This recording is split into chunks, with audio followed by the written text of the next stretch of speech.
So I approached this really good-looking young guy. I said, excuse me, what time does this concert start? I thought it was supposed to start at 10 o'clock.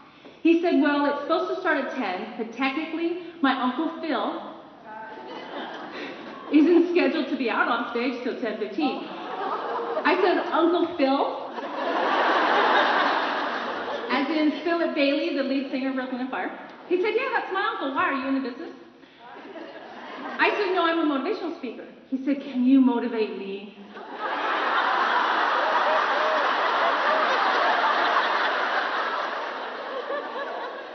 Yes, I can. So I started giving him some of my favorite lines, and I had just written my book, Whose Comfort Zone Are You In? So I was talking about writing down your goals, taking 20 minutes, writing down 101 goals, and believing in your goals and overcoming your obstacles. And he said, wow, you were really good, but I have to go take my seat. I said, where are you sitting? He said, down in front. Where are you sitting? I said, okay, see that section way at the top? He said, who are you here with? I said, my 2 girlfriends. He said, wait right here. He runs backstage, and he comes back with 3 all-access badges. He said, you can sit anywhere you want and meet me right here after the show. I'll take you backstage and introduce you to my uncle and the rest of the band. And I'm like, yes!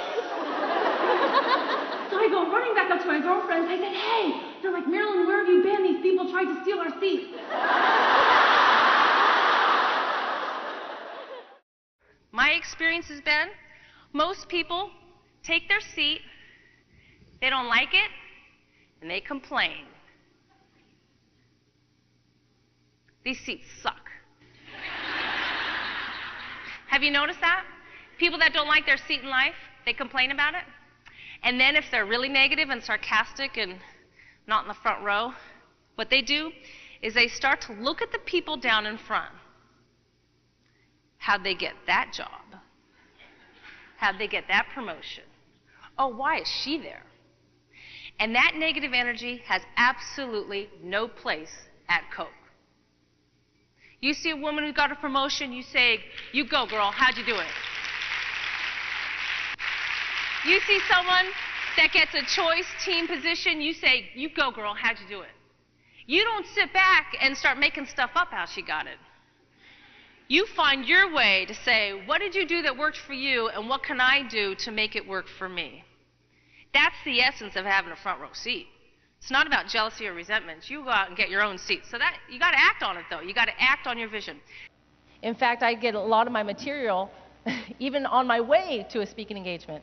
Last year, I was speaking in Orlando, Florida, and I got out of my comfort zone, and I shared a cab with a guy, and we're on our way to the hotel. It's about 35 minutes away. And he said, so what brings you to Orlando? I said, well, I'm speaking at this really big women's conference.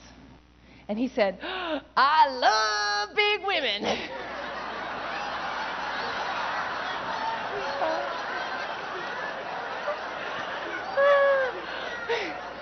I said, no. It's a large women's conference. He said, I love them large. How many of you have a good sense of humor and you love to laugh?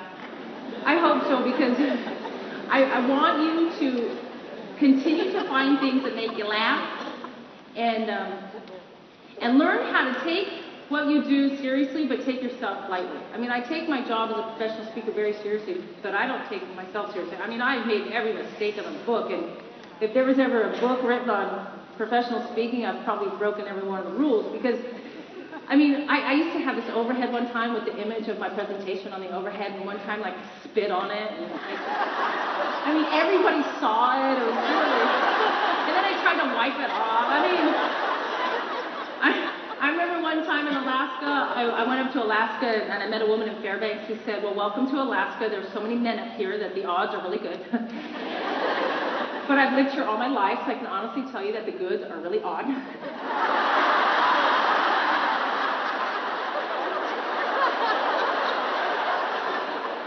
So I walk into my audience the next day, and they're all men. And I'm thinking, ooh, the odds are good, the goods are odd, the odds are good, the goods are odd. And I walked in, and I said, well, good morning, gentlemen. And the button on my blouse popped off. I mean, now that's funny. I mean, of all places for me to expose myself, I do it in front of that audience who have not seen that in a while.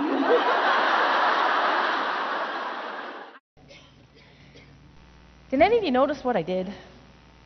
What did my stage look like when I started my speech? It was a mess. We had chairs all over the place. And isn't that how life is?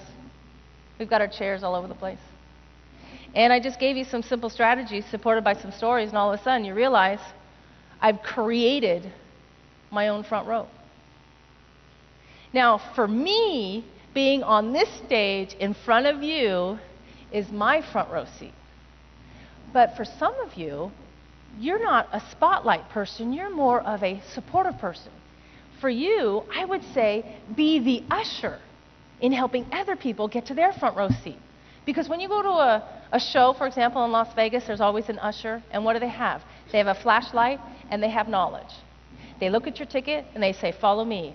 They know the most direct route to that seat. They help you avoid the areas you don't need to go to, and then they show you exactly where it is, quick and simple. You can be that kind of an usher. You can be supportive of other people to help them get to their front row seat in life.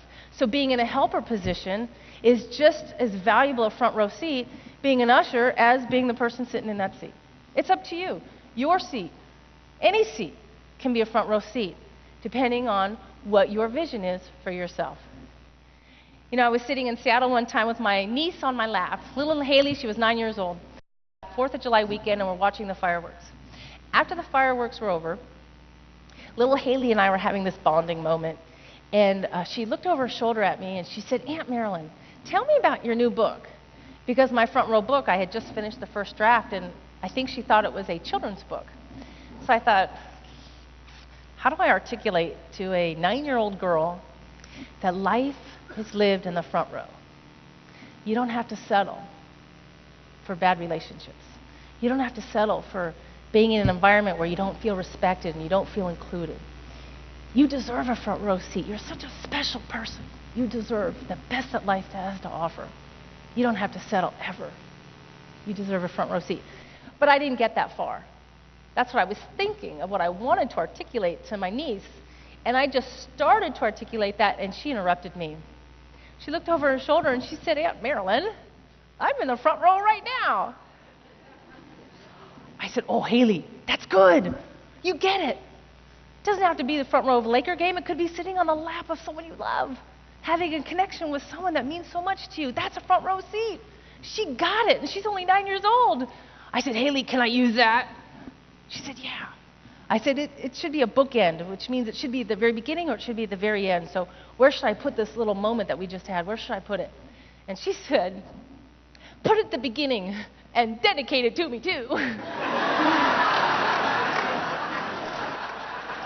So all I ask is that when you move to the front row seat in your life, all I ask is when you get there, save me a seat. Thank you all very much for being here. Thank you. Thank you very much. Thank you.